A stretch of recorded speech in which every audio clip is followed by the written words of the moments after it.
I'm Mark Lawson, and after 50 years, I'm retiring from NCT. I first started work September 3rd, 1973 at Trevbridge Works as an apprentice fitter. I was doing my O-levels at school, and I always had an interest in engineering.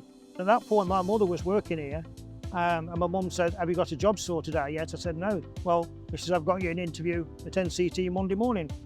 And here I am 50 years later.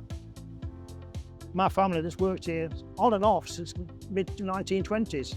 My grandmother was one of the first conductors on the job. So always been a Lawson working at NCT. Working on buses years ago, it was more labour intensive. Buses were dirtier underneath with oil leaks, smoke. Buses are really clean today. I've been proud to work in for NCT because the job I've done, there's been a sense of I've really achieved something. To be out and about and see an NCT bus still driving down, boring my wife to death by saying, "I've worked on that one, I've worked on that one," and she gets fed up of hearing about it.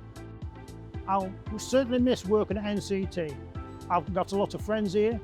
I've made a lot of friends over the years. Sometimes it's not been so good at getting up at 5:30 in the morning on a cold, frosty February, but on the whole, I've really enjoyed it. I wouldn't have been here 50 years otherwise.